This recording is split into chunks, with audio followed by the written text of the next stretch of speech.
दोस्तों, ये कहानी ग्रेटर नोएडा के एक छोटे से कस्बे में रहने वाले लड़के नीरज की है। दोस्तों, नीरज एक गरीब परिवार का लड़का है जिसके पिता एक साइकिल बनाने की छोटी सी दुकान करते हैं और किसी तरीके से अपने घर का गुजारा चलाते हैं। दोस्तों, नीरज पढ़ने में बहुत ही तेज था। जब वह हाई स्कूल की परीक्षा में टॉप करता है तब उसके माता पिता उसे और हौसला देते हैं और घर और दुकान का काम छोड़कर केवल पढ़ाई में मन लगाने को कहते हैं।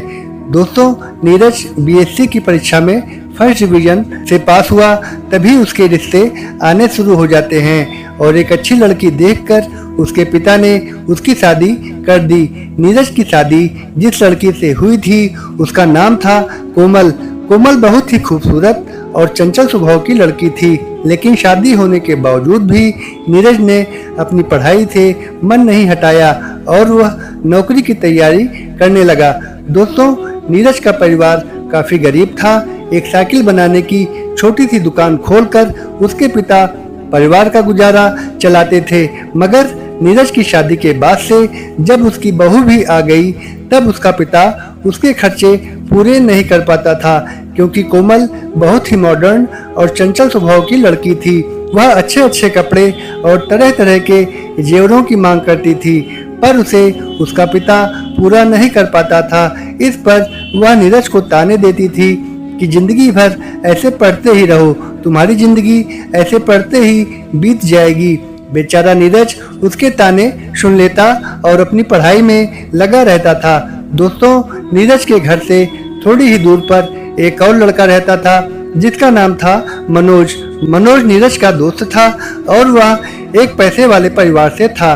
जब भी मनोज नीरज से मिलने के लिए आता तो कोमल को भाभी भाभी कहकर उससे खूब हंसी मजाक करता।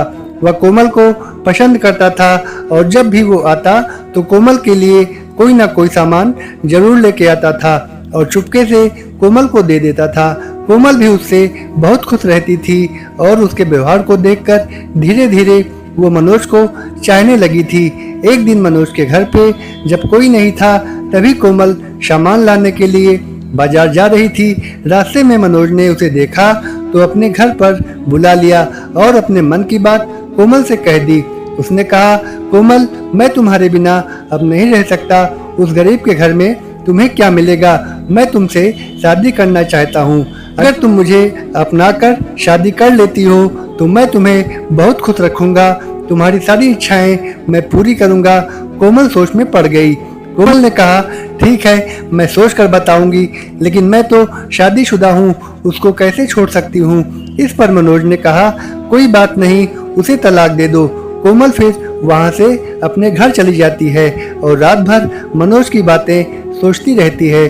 कोमल सोचती है कि इस गरीब के पास मेरा शौक पूरा करने के लिए भी पैसा नहीं है और मेरा यह निकम्मा पति घर पर बैठा बैठा केवल पढ़ाई में ही लगा रहता है, मेरा जरा भी ख्याल नहीं रखता। अगले दिन सुबह होते ही मनोज किसी बहाने से नीरज के घर पे आ पहुंचा। उसने इशारे से कोमल को बुलाया और पूछा कि तुमने क्या सोचा? कोमल मुस्कुराई और वहां से चाय लाने के लिए चली गई।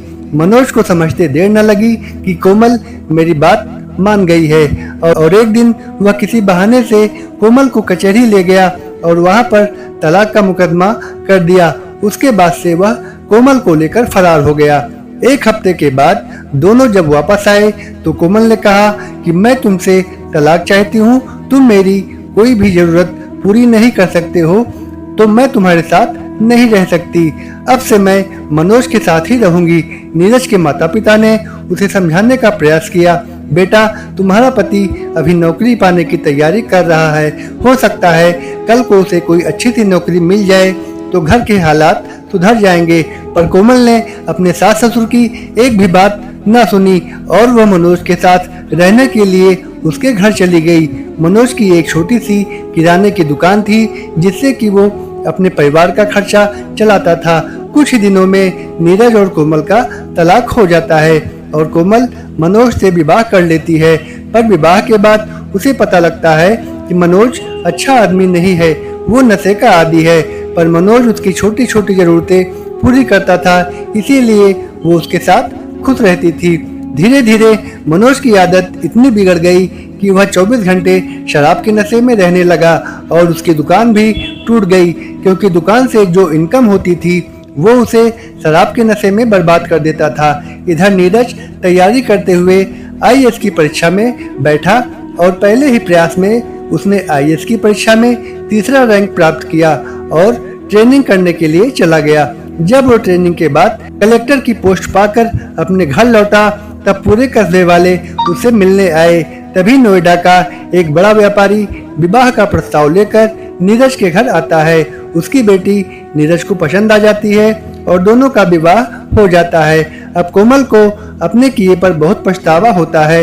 इधर मनोज के ससुर जी ने उसका घर तुड़वाकर उसी जगह पर एक बहुत बड़ा आलीशान बंगला बनवा दिया और उसके बंगले पर बड़ी बड़ी कीमती गाड़ियां और नौकर चाकर रहने लगते हैं। दोस्तों, अब कोमल को उसकी शान शौकत देखकर अपने किए पर बहुत पछतावा होता है। लेकिन दोस्तों, आपने ये कहावत तो सुनी ही होगी कि फिर पछताए होत क्या जब चिड़िया चुग गई खेत। दोस्तों, इस कहानी से आपको क्या शिक्षा मिली हमें कमेंट करके जरूर बताएं। वीडियो पसंद आए तो एक लाइक और चैनल को सब्सक्राइब अवश्य कर दें।